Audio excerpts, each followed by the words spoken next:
Hello everyone, welcome back. I am Kris. This is the fourth video in the series. Rise of China, the Great Leap Forward.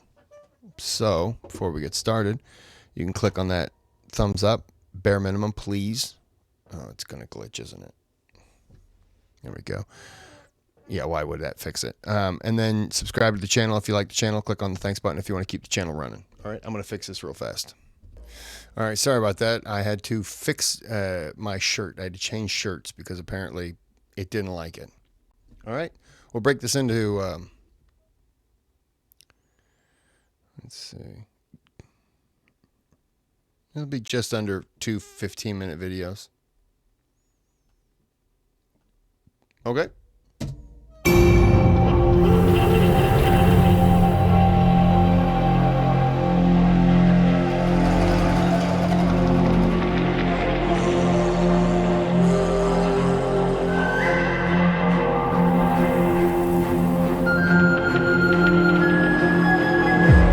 China, 1949. From Peking's Tiananmen Square, Communist leader Mao Zedong has proclaimed the establishment of the People's Republic of China. A new age for China, for the Chinese Communist Party, and for Chairman Mao. He has devoted his life to revolution and to his dream of transforming China. Now is his moment. Mao's government calls itself a people's democratic dictatorship, but democracy is not on the agenda. Instead, the heart of government is the Central Committee of around 100 senior party members. Above that, the 12-strong Politburo. All right, sorry, I got sidetracked. We're gonna phase away. There we go. And within that, the Politburo Standing Committee, where true power lies. There are 5 members, including Liu Shaoqi, a veteran labor organizer who studied in Moscow. He is now vice chairman of the Communist Party. Zhou Enlai, a hero of the revolution, once Mao's superior within the party, but who has now publicly and privately committed to Mao's leadership. Charming and polite, he has shown a great talent for diplomacy and will serve as Communist China's first state premier and foreign minister. And Mao himself, chairman of the Chinese Communist Party and paramount leader. Aged 55, Mao now wields unchallenged personal authority, the result of his inspiring leadership in the struggle against the Japanese and nationalists. Though never a natural orator, Mao is a charismatic figure, capable of deep intellectual thought, shrewd political tactics, and stirring writing. Since 1938, he has been married to his 4th wife, the famous actress Jiang Qing. She is a powerful personality in her own right, ferociously loyal to Mao, and scathing of his rivals, real or imagined. After years of revolution, invasion, and civil war, China is impoverished and in desperate need of reform and rebuilding. The Communist Party gets to work immediately to impose a vision on the country that is heavily inspired by Soviet thinking. To this end, around 10,000 Soviet advisors arrive in China to assist in reconstruction. The country remains an overwhelmingly agrarian society. In 1949, by rough estimate, every 5th person on Earth is a Chinese peasant. They have long provided the base for communist success in China, wooed by the promise of land redistribution, which has been enforced in communist-controlled areas since the early 1930s. Now it is to be rolled out on a national scale. Rural landowners, who have dominated the Chinese countryside for centuries, are vilified for abusing their power over peasants. They are publicly humiliated by the communists, put on trial, and executed in huge numbers. More than 1 million are killed. Their land is seized and redistributed. Over the next 3 years, about 300 million peasants receive land for the first time.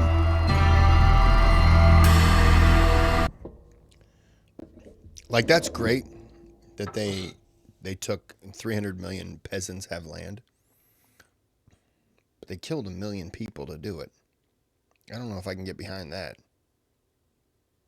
I understand they probably weren't the best of people, but I can't agree with that one. Early reforms are intended to fundamentally reshape Chinese society. New laws improve the rights of women and protect their role in the workforce. To improve literacy rates of just 20%, the government promotes the use of simplified Chinese characters. Huge propaganda drives in theatres, public storytelling and posters aim to both educate and indoctrinate in communist revolutionary values. Suspected counter-revolutionaries, such as nationalist sympathizers, corrupt officials and capitalists, are to be reported and eliminated. The campaigns upend China's traditional class structure, humiliating and impoverishing bourgeois and middle-class families. The number of victims is impossible to quantify, but hundreds of thousands suffer loss of status, confiscation of property, or imprisonment. Some are even forced to take their own lives.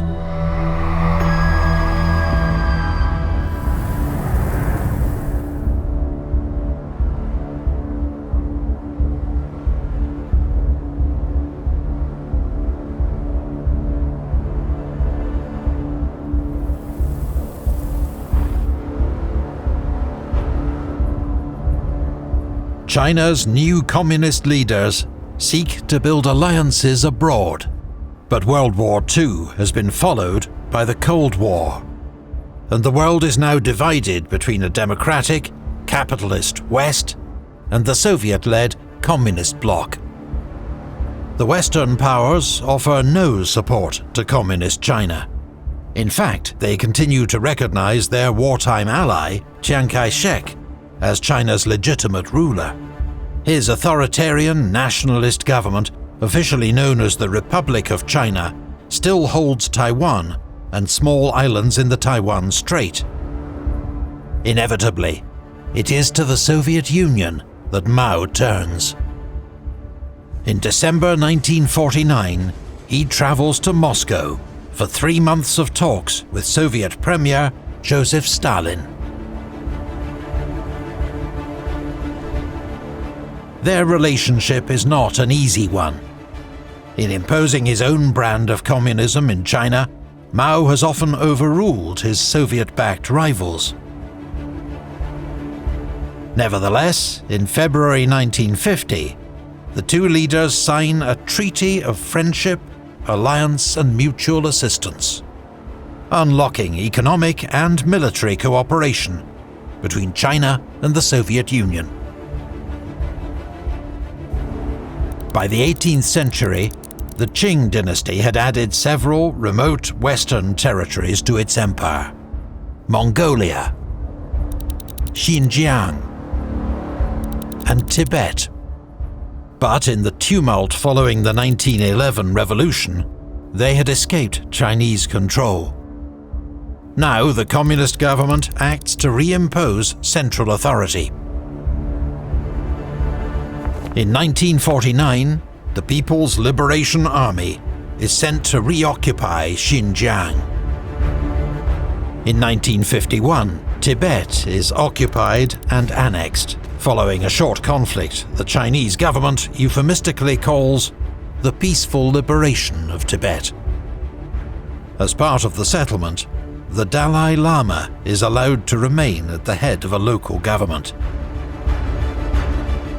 No attempt is made to regain Outer Mongolia, which is now within the Soviet sphere of influence. Taiwan remains a major source of contention. Both the communists and Chiang's nationalists continue to denounce the other side as bandits and their governments as illegitimate. Elsewhere, China's borders seem settled. But in 1950, the People's Republic of China faces a major conflict on its doorstep: the Korean War. After World War II, Korea had been divided into two separate states: a communist north and democratic south. In June 1950, northern forces invade the south, advancing rapidly and capturing Seoul within a week.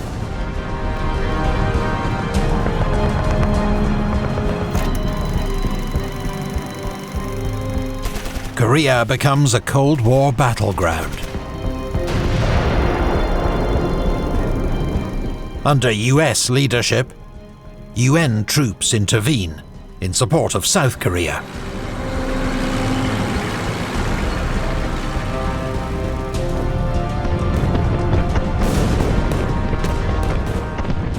By the end of the year, they have pushed the front line back to the Yalu River, close to the North Korean-Chinese border. Fearing a US-led invasion and hoping to shore up a communist ally, Mao sends in Chinese troops to support North Korea. More than 1 million Chinese troops enter the battle, soon rising to 2.5 million. In the face of this onslaught, UN forces retreat south. After months of heavy fighting, the war enters a stalemate.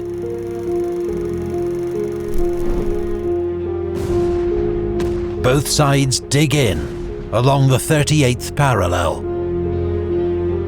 In 1953, an armistice is agreed, and this becomes the heavily fortified border between North and South Korea, known as the DMZ, Demilitarized Zone. For China and for Mao, the Korean War is presented as a triumph. They have championed the global socialist cause and stood up to the US superpower. Perhaps even more importantly, communist legitimacy within China is greatly bolstered. But it comes at a huge cost. The Korean War claims an estimated 3 million lives. Chinese military casualties are more than 500,000, possibly many more. They include Mao's own son, Mao An-ing, killed in a UN airstrike while serving with Chinese forces.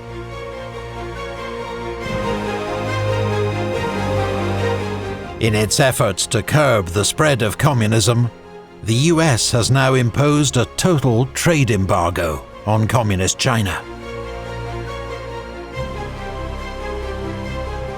The war has also strengthened US support for Chiang Kai-shek's government in Taiwan, with President Truman sending the US 7th Fleet to deter a potential communist attack.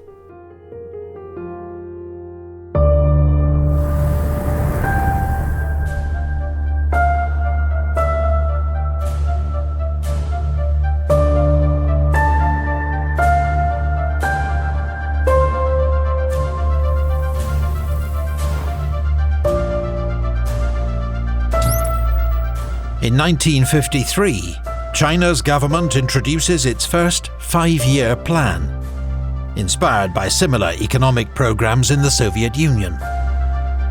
One aim is to swiftly and massively increase Chinese industrial output.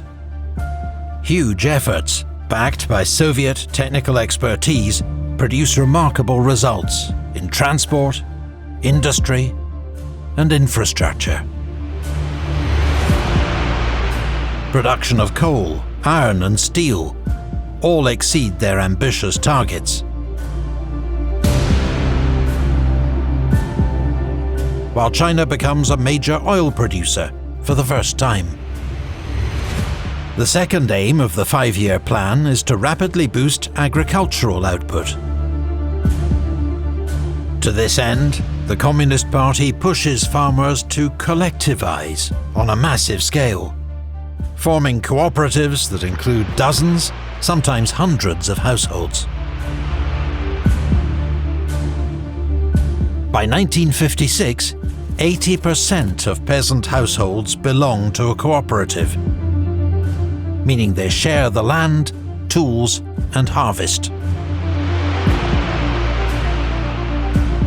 Cooperatives also have an ideological aim: to tighten party control over the lives and thoughts of rural communities.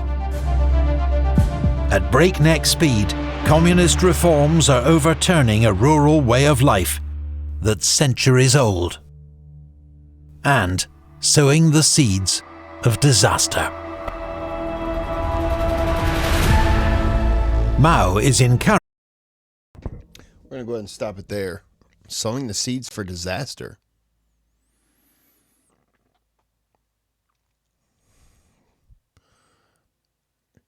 I didn't see a disaster coming. I thought that was pretty good. The cooperative. Are they not getting enough food?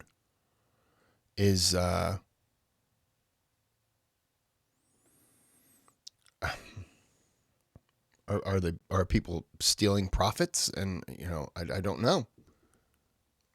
I thought this was a good thing. Does China produce oil now? And I ask that because I know that most of their oil is imported, or all their oil is imported. It's something. So I didn't realize they, and if they do, it's nothing to feed them industrialization wise. For percentage, it's probably a small slice of pie of what they would need.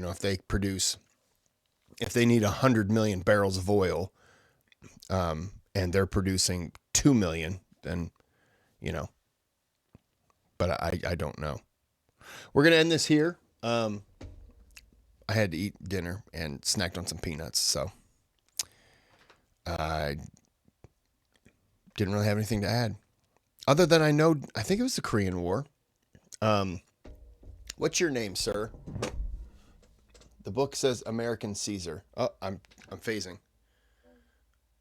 And we're back. American Caesar. What was your name? Douglas MacArthur. Was it the Korean War where this was happening, where Douglas MacArthur wanted Truman to nuke China? Let me check.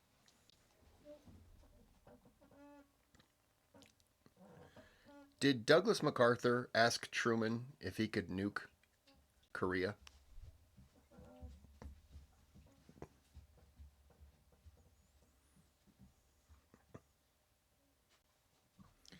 Well, I want you to say it. Did Douglas MacArthur want to nuke Korea? It's kind of broad. Yes, General Douglas MacArthur did Yes, General Douglas MacArthur did propose using nuclear weapons during the Korean War, specifically to contain China and potentially win the war. Historians have documented that he requested the use of the atomic bombs to target enemy air bases and depots, and even suggested spreading radioactive cobalt along the Korean border to create a barrier.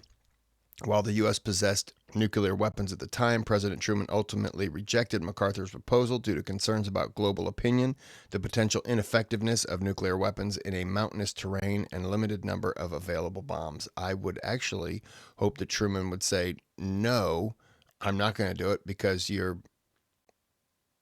batshit insane, Mr. MacArthur.